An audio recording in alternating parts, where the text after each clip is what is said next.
Gente, boa noite. Tudo bem com vocês? Como o Jackson disse, semana curta, isso nos dá a possibilidade de descansar mais e também cria a possibilidade da gente trabalhar nas coisas que nós não conseguimos fazer no pouco tempo que temos ao longo da semana. Alguns de nós trabalhávamos, outros descansavam. E acaba chegando no domingo, que é aquele tempo que nós temos juntos para compartilhar da espiritualidade cristã. E por falar de espiritualidade cristã, ao longo desse mês e do próximo, nós estaremos nesse tema, espiritualidade ressignificada, que é uma proposta do repensar da nossa espiritualidade a partir daquilo que Deus propõe para nós. Por que eu enfatizo essa questão de Deus propor para nós? Como Jackson falou com muita propriedade no começo do nosso encontro, existe uma consciência, um senso comum de que a espiritualidade é para ser vivida a partir do que nós compreendemos dela. Mas a espiritualidade cristã, ela tem uma declaração de fé muito clara. Eu preciso entender o que é ser cristão, na verdade, a partir do que Deus pensa que eu sou ou o que eu devo ser para me tornar cristão. Então a via é diferente. Lembrando que semana passada, quando eu falei de espiritualidade, eu defini que o assunto central da espiritualidade cristã é o Evangelho. O Evangelho tem que estar claro para você e para mim.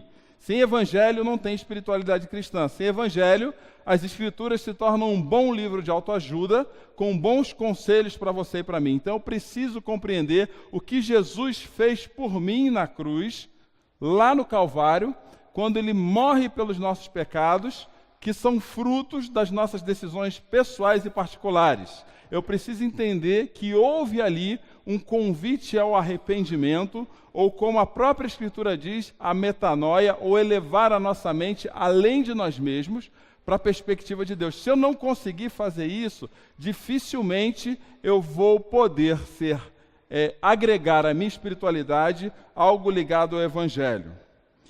E eu creio que diante desse cenário, que o Jackson acabou de falar também, existe uma necessidade endêmica, profunda, de todos nós começarmos a olhar para o Evangelho, para as Escrituras, para as verdades bíblicas, com outros olhos. E o motivo disso são dois.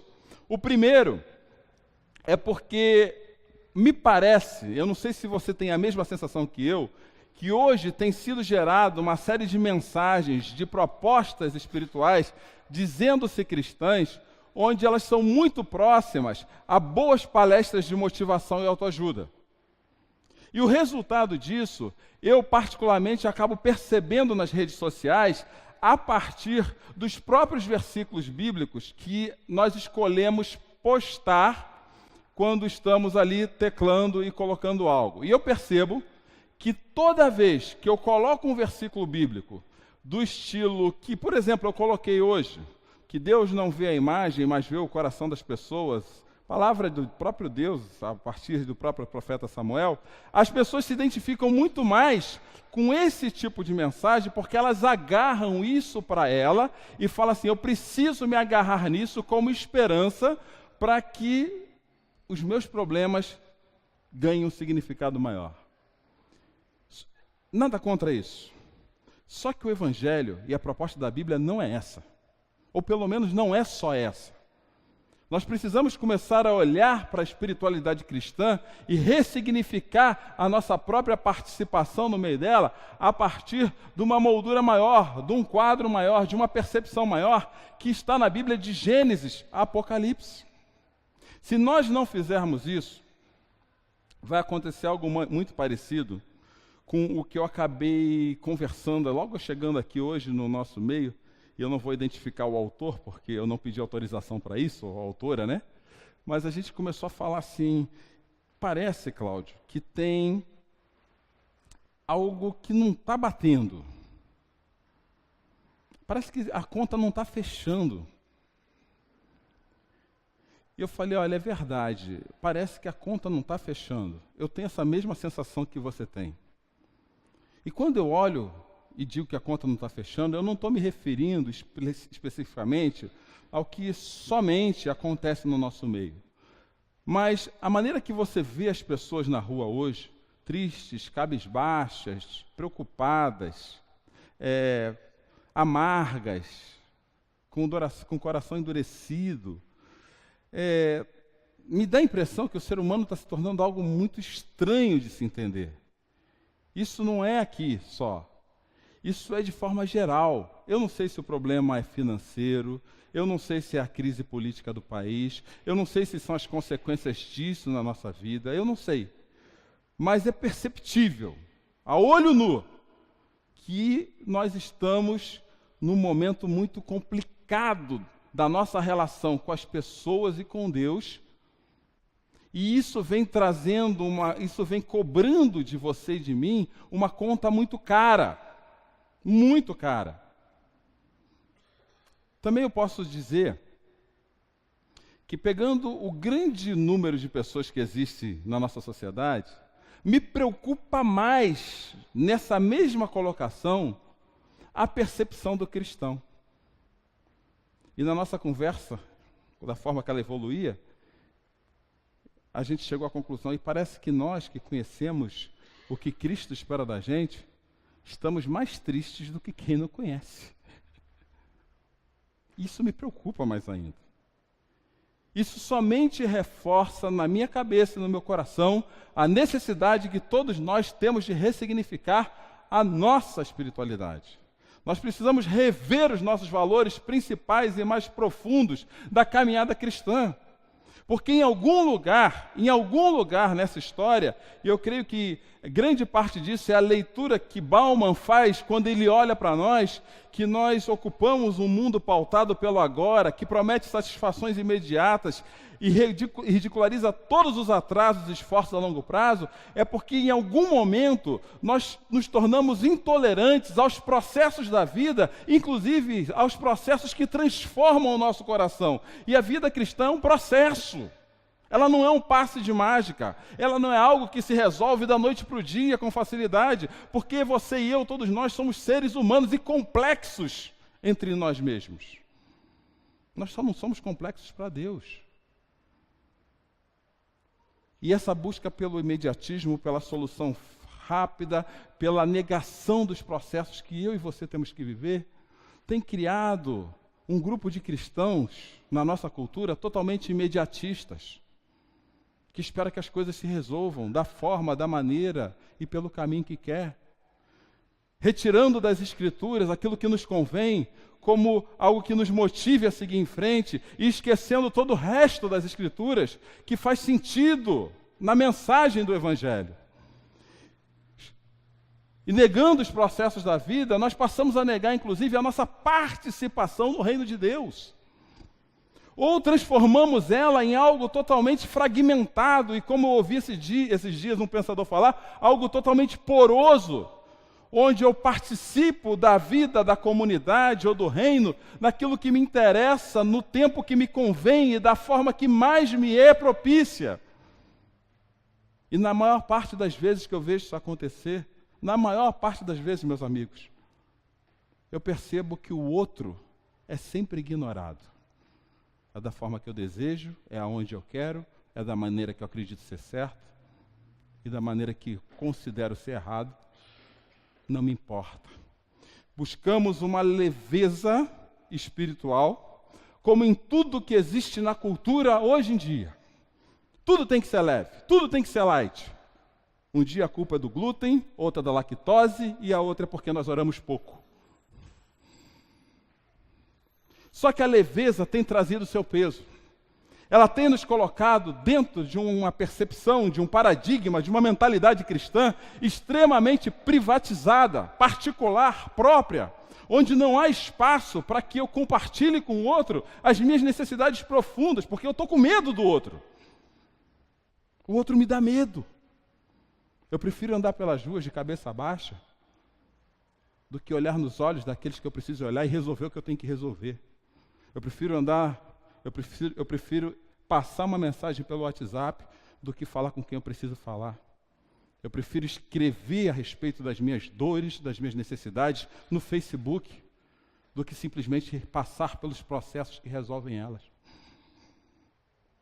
a leveza que nós buscamos, tem negado as tradições primárias do corpo de Cristo. As tradições primárias, aquelas que nos foram transmitidas pelos apóstolos, aquelas que nos foram transmitidas pelo próprio Jesus, porque a coisa precisa ser leve. Hoje eu conversava com o Jackson, e o que ele falou é verdade.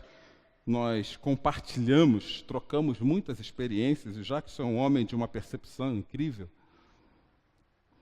onde as pessoas, quando não dá mais, eu desisto, quando eu não quero, eu paro. Quando eu não estou afim, eu não faço. Porque eu preciso, porque eu quero, porque eu paro, porque eu não faço. Converso, gente. E não são poucas vezes com homens e mulheres que não estão dispostos a estender seus relacionamentos à segunda página, porque a primeira não lhe soou bem. Converso com pessoas que não estão dispostas a vivenciar a segunda milha que Jesus pede a gente, porque a primeira foi dura e dolorida. Talvez essa seja uma das conversas mais comuns no meu dia a dia.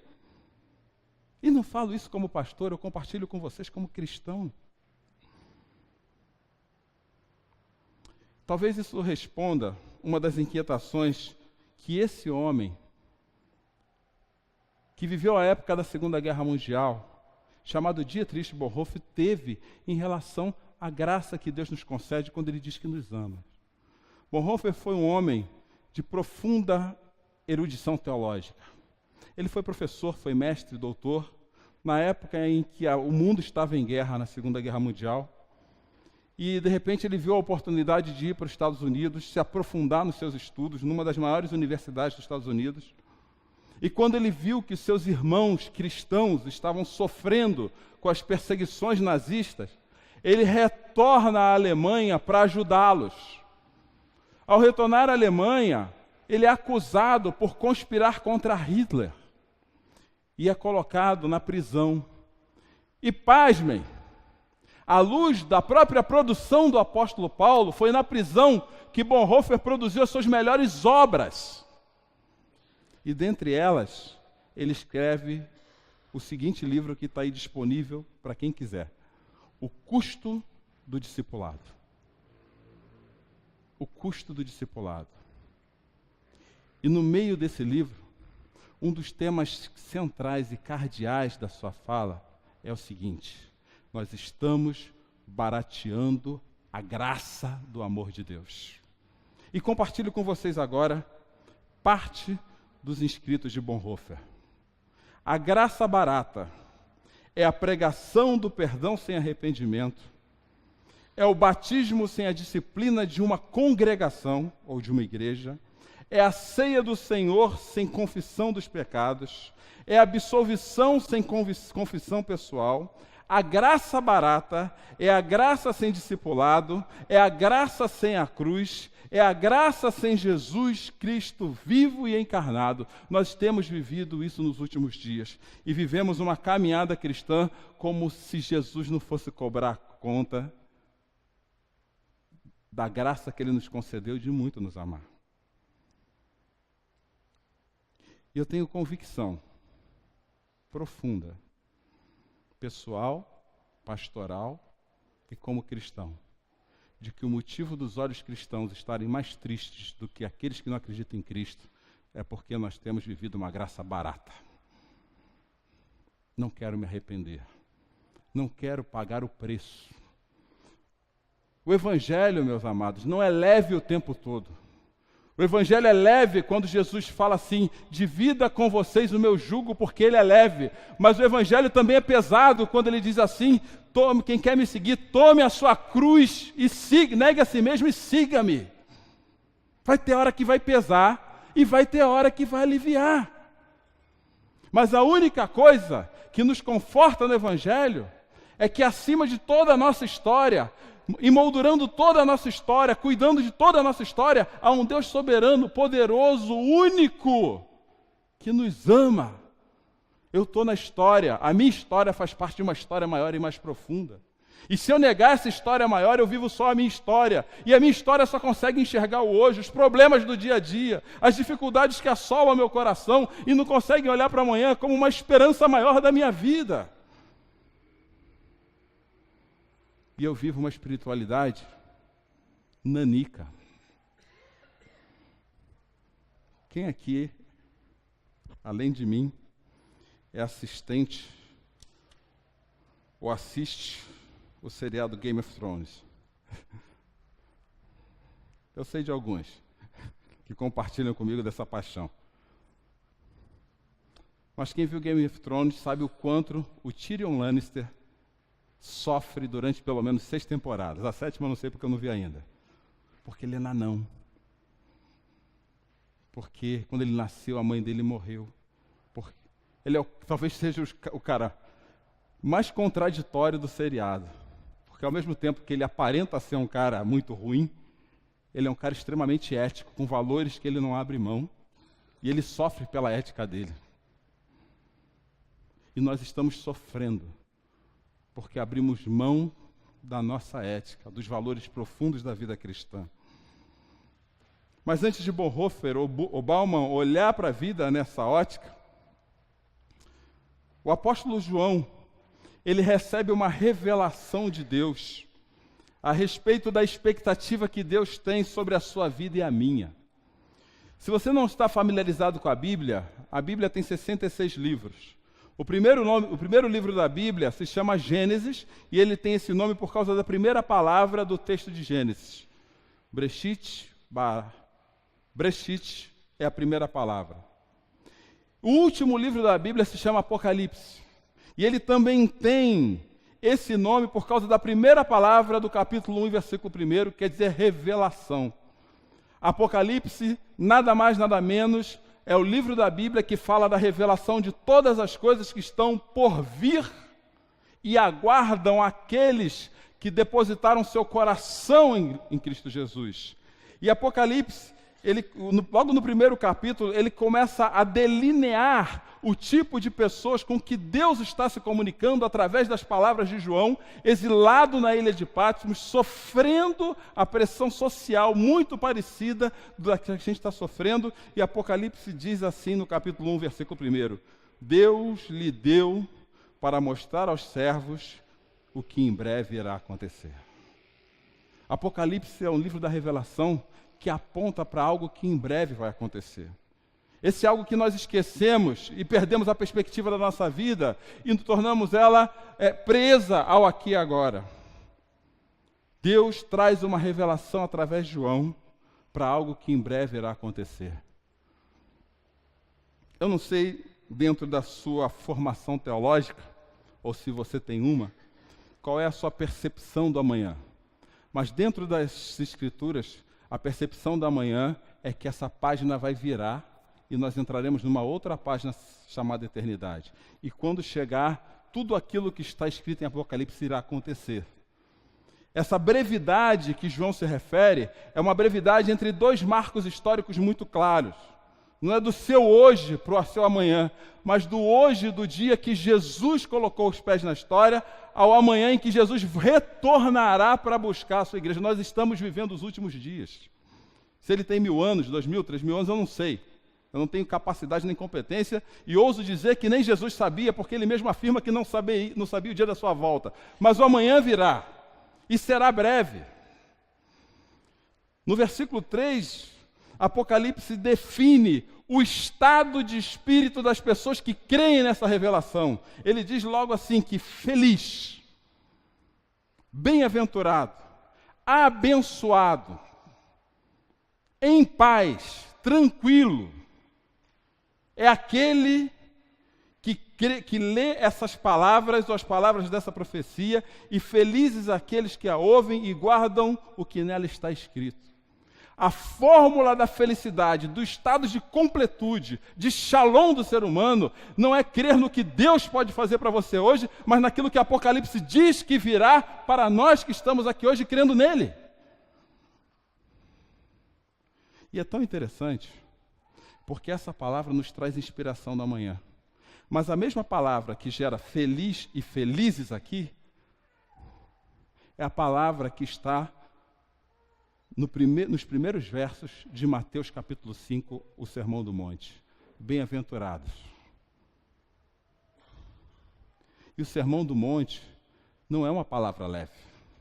Não é fácil ouvir, toma numa face e dá na outra, segue a segunda milha. Se você olhar simplesmente para uma pessoa de forma impura, você já está pecando. Não é fácil. Aqui está a leveza e lá está o peso da caminhada cristã. Mas o grande desafio que todos nós, meus amigos, temos aqui é olhar para Apocalipse como a expectativa daquilo que nos aguarda como a melhor fase da nossa vida. E é por isso que o apóstolo Paulo, dos melhores escritos dele sobre o Evangelho, ele termina de explicar todo o Evangelho e fala assim: se é somente para essa vida que temos esperança em Cristo, dentre todos os homens somos mais dignos de compaixão. Mas de fato, Cristo ressuscitou dentre os mortos, sendo as primícias dentre aqueles que dormiam, visto que a morte veio por meio de um só homem, e aqui ele fala de Adão, mas também a ressurreição dos mortos veio por meio de um só homem, e aqui ele fala de Cristo. Nós temos vivido dias pesados, porque continuamos achando que Jesus fez tudo o que fez em função dos nossos benefícios do hoje, e esquecemos do amanhã. Quando João começa a escrever essa carta, ele também apresenta os destinatários. E aí é onde a gente começa a entrar no que a gente precisa ver hoje. Antes de falar tudo aquilo que Apocalipse diz a respeito de nós mesmos, João classifica a igreja do hoje, o grupo de discípulos de hoje, ele nos classifica em 7 tipos de igreja, que falam de 7 cidades extremamente urbanas da época de João. Então, tudo aquilo que nós formos ver a partir de hoje, nas próximas semanas, são características que não estão ligadas à geografia nem ao tempo daquelas cidades, mas são características de cristãos iguais a você e a mim hoje. E João vai mais para frente. O motivo de eu falar isso é porque ele que nos ama e nos libertou dos nossos pecados por meio do seu sangue e nos constituiu reino de sacerdotes para servir a Deus seu Pai. João fala assim: vocês são a igreja, e vocês são alcançados como igreja pelo sangue de Jesus Cristo, pela graça vocês são salvos, só que isso te dá uma responsabilidade social hoje. E como eu disse agora há pouco, nós vivemos em tempos em que o que nós menos queremos é responsabilidade e comprometimento, principalmente quando o alvo é o outro. Mas Deus revela a sua vontade futura a respeito das nossas vidas, através das palavras de João, escrevendo para 7 perfis de pessoas, que certamente estamos nós aqui em um ou mais desses perfis, falando que aquele que nos alcançou e nos lavou no sangue de Jesus, nos fez reino de sacerdotes. O que será que João quer dizer com isso?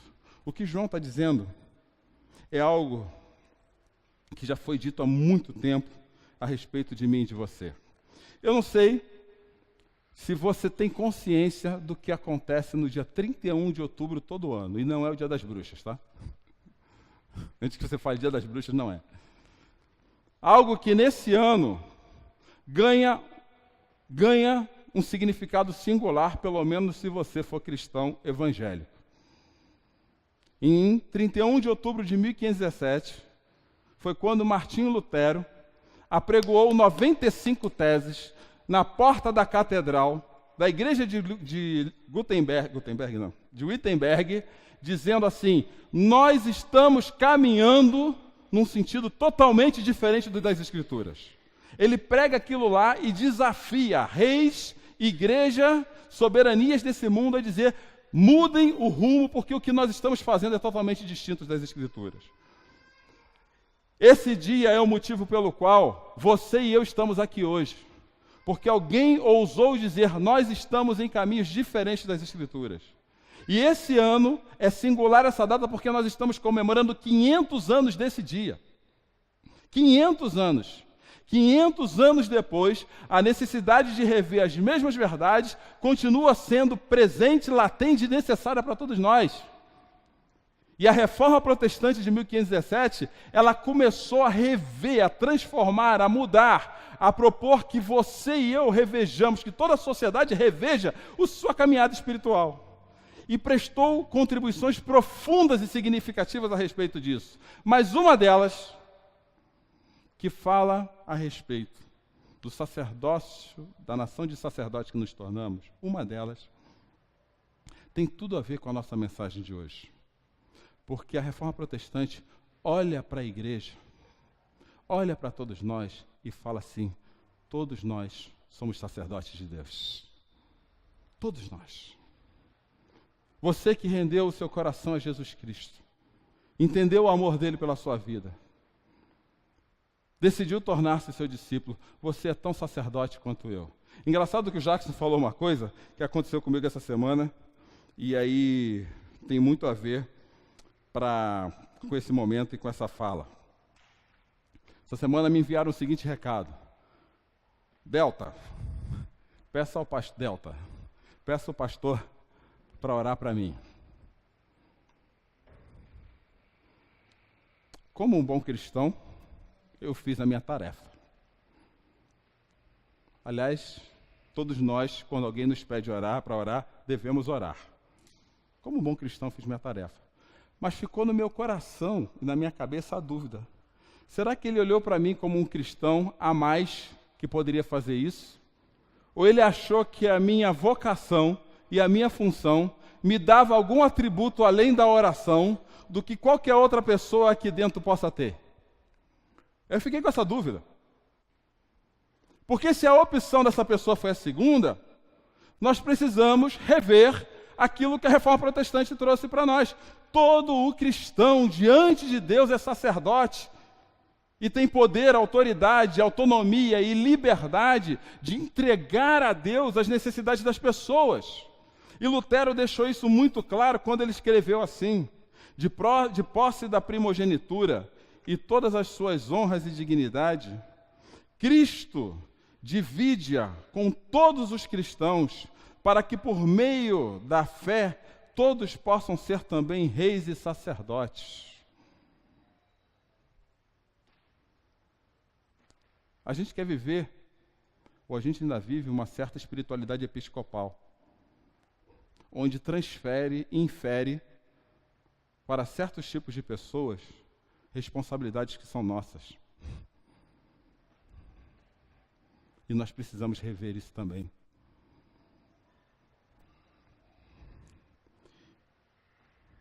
Nesse texto, eu quero ler para você o que Deus fala a respeito da primeira das 7 igrejas. Ao anjo da igreja em Éfeso, escreva: essas são as palavras daquele que tem as 7 estrelas em sua mão, direita, e anda entre os 7 candelabros de ouro. Conheço as suas obras, o seu trabalho árduo e a sua perseverança. Sei que você não pode tolerar homens maus, que pôs à prova os que dizem ser apóstolos, mas não são. E descobriu que eles eram impostores. Você tem perseverado e suportado sofrimentos por causa do meu nome, e não tem desfalecido. Contra você, porém, tenho isto: você abandonou o seu primeiro amor. Lembre-se de onde caiu, arrependa-se e pratique as obras que praticava no princípio. Se não se arrepender, virei a você e tirarei o seu candelabro do seu lugar. Mas há uma coisa a seu favor: você odeia as práticas dos nicolaítas, como eu também as odeio. Aquele que tem ouvidos, ouça o que o Espírito diz às igrejas. Ao vencedor darei o direito de comer da árvore da vida, que está no paraíso de Deus. Há muitas informações nesse texto, e eu não vou me estender a todas por causa do nosso tempo, mas há três percepções desse texto que são fundamentais para compreender o que Deus espera de você e de mim hoje, quando nós colocamos a nossa espiritualidade num Deus que voltará amanhã. A primeira delas é a seguinte: uma igreja pode ser tomada de um ativismo intenso sem fazer sentido nenhum para o reino de Deus.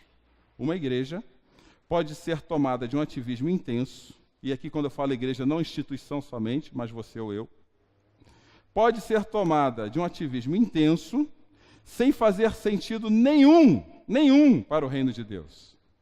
Nenhum. Deixa eu dividir a igreja em... A gente podia aqui falar de igrejas dividindo em diversas denominações, mas eu vou dividir a igreja em dois grupos. Os fideístas e os racionalistas. Complicou, não? Deixa eu explicar o que são esses dois grupos. Fideístas é um grupo de pessoas onde a fé, de uma forma transcendente, é a única coisa considerada para compreender que Deus está fazendo algo no nosso meio. É aquele pessoal um pouquinho mais animado, onde diz que tudo se resolve pela fé, que nós não temos nenhuma responsabilidade com Deus. Aliás, eu participei de algumas igrejas assim, onde as agendas semanais eram extremamente lotadas. E ontem eu tive uma conversa muito interessante com um amigo, e falo disso com liberdade, porque ele se assume, é uma percepção a respeito de si mesmo, onde ele fala: pastor, eu tenho que estar naquelas igrejas, eu tenho que estar naquele movimento, que o povo ora mesmo, que as coisas acontecem, que o demônio é expulso, que o negócio acontece, que o reteté, e que o fogo na canela, e esse negócio tem que pegar fogo, e esse negócio tem que andar, e não adianta, pastor, podem falar o que quiser na minha igreja, eu sou assim, eu nasci assim, sou Gabriel e vou viver assim. E vou dizer mais: se der problema, ora que melhora. Eles resumem todo o escopo, todo o assunto da vida cristã a algo que Deus vai fazer de sobrenatural e que vai resolver o problema, e geram uma agenda super populosa, uma agenda extremamente extenuante, onde pessoas se colocam debaixo da mão daquele que se diz o santo da igreja, falando para ele que se você não fizer desse jeito, Deus não vai te abençoar, se você não fizer o que você prometeu para Deus, Deus vai te culpar, e aquele negócio começa a tornar uma agenda tão cansativa que o indivíduo sai da igreja cansado, você não aguenta ver nem Deus, nem o pastor, nem mais a igreja. Esses são os fideístas. Do outro lado tem os racionalistas. Mais austeros, mais sérios. Aliás, todos os seus discursos são muito racionais, embasados nas Escrituras, onde eles compartilham com a gente uma exposição lógica de quem é Deus, diante de toda a doutrina que lhes foi explicada e ensinada nos melhores seminários teológicos do país. Eles não têm tanta agenda. Aliás, a oração deles costuma ser uma oração mais sólida, mais firme. Algo com palavras muito bem escolhidas, não tão sentimentais ou emocionais que nem os fideístas. A grande característica, às vezes, da sua participação nas igrejas é que eles têm uma agenda um pouquinho mais tranquila, às vezes até chata. Aliás, há poucos dias, na conferência do CTPI, alguém falava a respeito desses racionalistas do seguinte modo: eles não têm problema nenhum em fazer grandes explanações teológicas a respeito da salvação vicária de Jesus Cristo ou da justificação pela fé, mas eles têm problemas de pegar esse negócio e colocar na vida das pessoas no dia a dia, de segunda a sexta, que eles não conseguem enxergar isso. Isso só reforça aquilo que eu falei. Não importa se você gosta de um ou se você gosta de outro. Realmente não importa.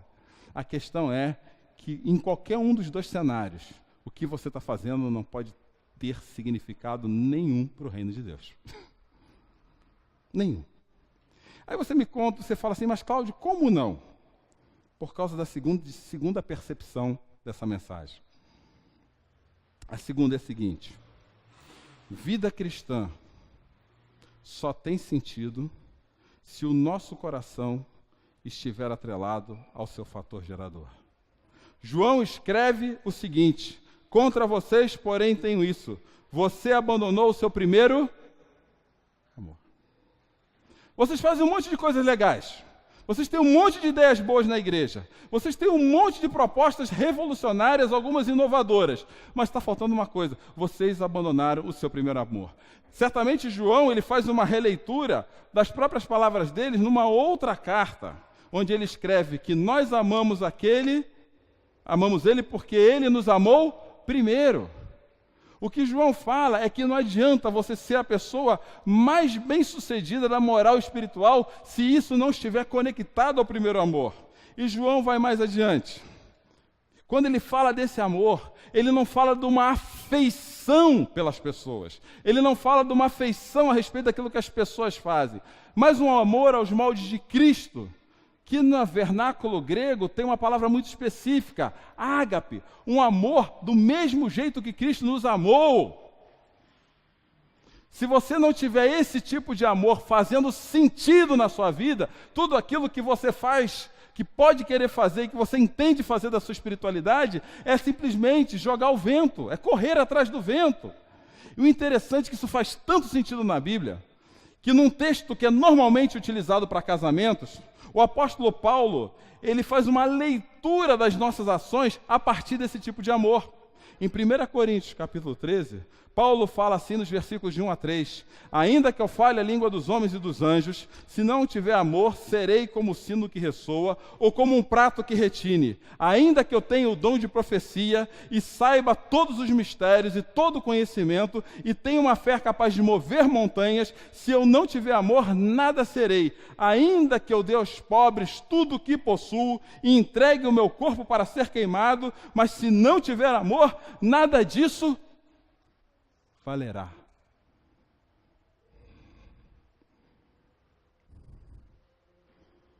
Eu tenho alguns amigos na caminhada cristã, pastores, e alguns conhecidos, esse é mais conhecido que amigo, e um deles é o pastor Jay Bauman, da Igreja do Redentor, no Rio de Janeiro, Barra da Tijuca.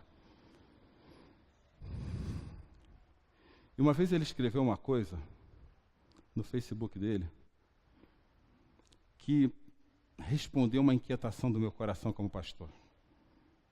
Ele falou assim: é muito mais fácil as pessoas se associarem a um movimento tendo afeição pelas necessidades dos menos favorecidos do que ser discípulo de uma igreja. É muito mais fácil eu me agarrar ao movimento do que ser discípulo de uma igreja. Muito mais fácil. Porque, por exemplo, eu não tenho nada contra quanto aquilo que diz o apóstolo Paulo. Não faz mal dar aos pobres o que eles precisam. Isso faz parte do produto da vida cristã.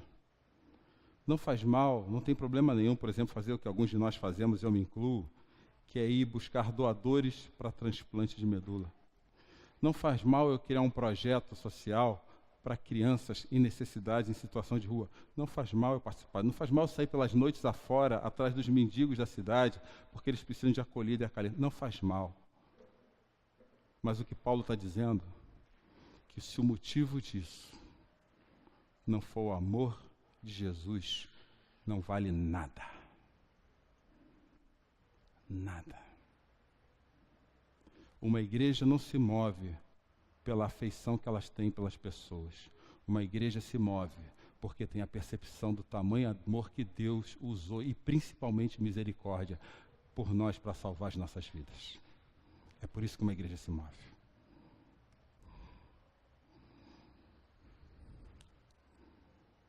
E esse amor, na contramão da cultura da leveza, ele não tem nada a ver com o que nós sentimos, mas acima de tudo tem a ver com as nossas ações. Paulo segue o texto dizendo que o amor é paciente, é bondoso, não inveja, não se vangloria, não se orgulha, não maltrata, não procura seus interesses, não se ira facilmente, não guarda rancor. O amor não se alegra com a injustiça, mas se alegra com a verdade. O amor tudo sofre, tudo crê, tudo espera e tudo suporta. O amor que Deus tem por nós é uma ação, é um verbo, e o verbo é uma ação, não é um sentimento. Porque na cultura que nós vivemos, em busca de leveza, se eu não me sentir bem, ou se eu não concordar, eu não participo e não faço. Eu vou tomar liberdade de falar de outra experiência sem dizer o autor, tá, da obra. Também não pedi permissão para dizer. Mas um dia alguém fala assim: pastor, me explica uma coisa. Fala que eu te escuto. Por que às vezes é tão difícil a gente manter uma rotina na igreja? Aí eu falei assim: porque igreja é igual casamento. Quando a paixão acaba, o que sobra é o compromisso que eu tenho com a aliança que eu tenho com Deus. Ponto final. O noivo vem buscar a noiva e a noiva é do noivo. Outro dia, conversando nas minhas elucubrações jaquenses, Jackson falava assim: pastor, às vezes, esse eu posso falar que esse eu pedi autorização. A gente tem que começar a observar alguns movimentos na nossa igreja.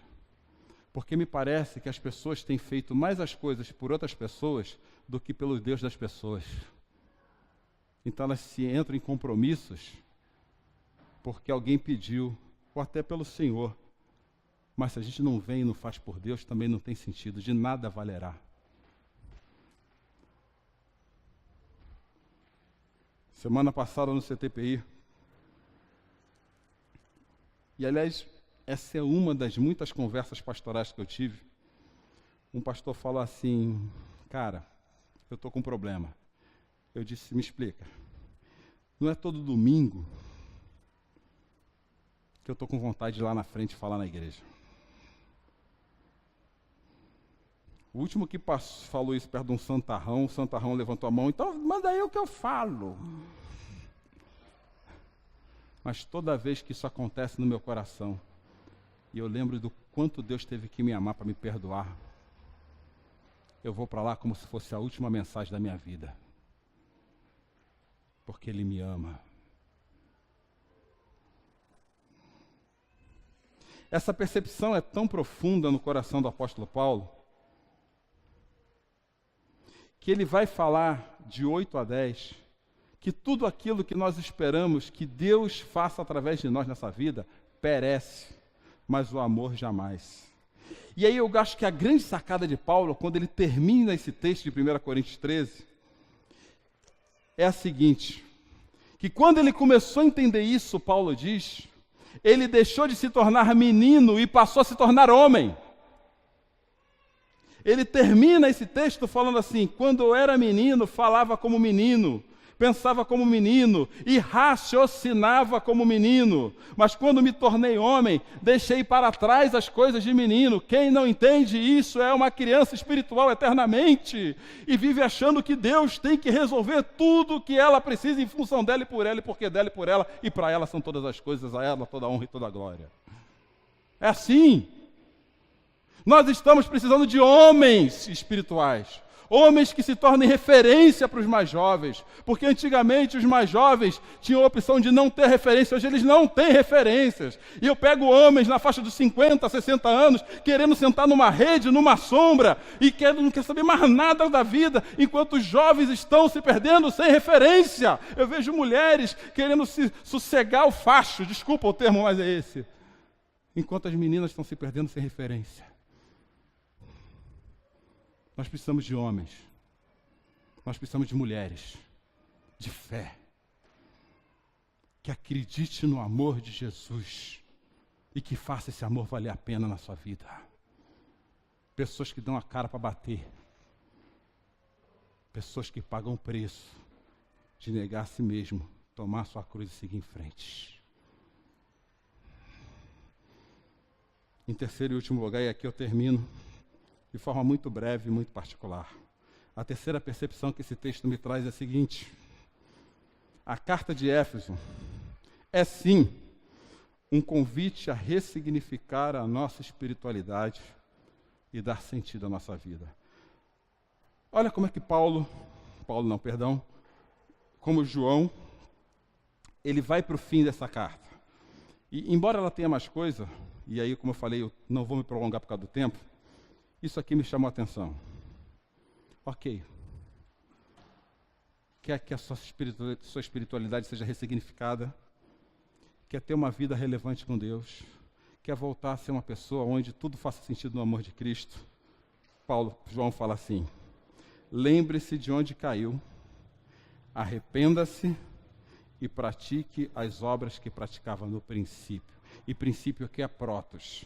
Protos é quando tudo fez sentido para você no dia que você entendeu que Jesus te ama. Aí você vai perguntar, mas Cláudio, por que isso chamou tanto a atenção de você? Porque há 3 verbos aqui no imperativo. E imperativo é uma ordem, ele não é uma concessão. O primeiro deles é lembre-se. Você quer vivenciar uma espiritualidade ressignificada? Lembre-se do dia que Jesus te amou. Lembre-se da paixão daquele dia. Lembre-se da vontade evangelística que você tinha de falar do amor de Deus para toda pessoa que tinha na sua frente. Lembre-se disso. Lembra o salmista? Trago à memória o que me dá esperança. Traga à sua memória o que te dá esperança. Para de viver o hoje. Busca o quanto Jesus transformou a sua vida e faça isso dar sentido nas próximas ações que você tem daqui para frente. O segundo imperativo é arrepende-te. E arrependimento é uma palavra que na nossa cultura ela é minimizada, ela é denegrida, ela é empobrecida. Mas quando as Escrituras usam essa palavra no Novo Testamento, ela usa a palavra metanoia. Metanoia, como eu já disse aqui algumas vezes, é o resultado de 2 palavras que se juntam. Meta, além, noia da mente. Noia não é aquele cara que está na rua fumando crack, não. A noia é mente. Então, João fala assim, vá além das suas percepções. Aquele que não se propõe a viver a metanoia do amor de Deus, vive a paranoia da vida de hoje. Fica paranoico nos seus problemas. Fica paranoico nas suas necessidades. Fica paranoico naquilo que Deus deixou de resolver para a sua vida. Nós precisamos ousar ir além da noia. Nós precisamos ousar ir além das nossas percepções do que é, seja você racionalista ou fideísta. Nós precisamos ir através do amor de Jesus e permitir que Ele transforme a nossa mente. E o terceiro e último imperativo: pratique. Pratique. Lembre-se, arrependa-te e pratique. Às vezes eu me pego, e não são poucas vezes, em algumas posições bíblicas, ou melhor, eclesiológicas, ou relacionadas à igreja, onde eu ouço as pessoas falarem: não tenho tempo para isso, não tenho espaço para aquilo, não quero fazer mais isso, ou não quero fazer mais aquilo outro, quando o tema é a igreja. Mas trazendo à memória aquilo que nos produz algo, nós precisamos ter 3 coisas para que a nossa vida cristã seja produtiva como qualquer coisa na nossa vida: conhecimento, lembre-se, habilidade, aprenda a fazer, e atitude, pratique. Senão nós nos tornamos incompetentes espirituais. Incompetentes.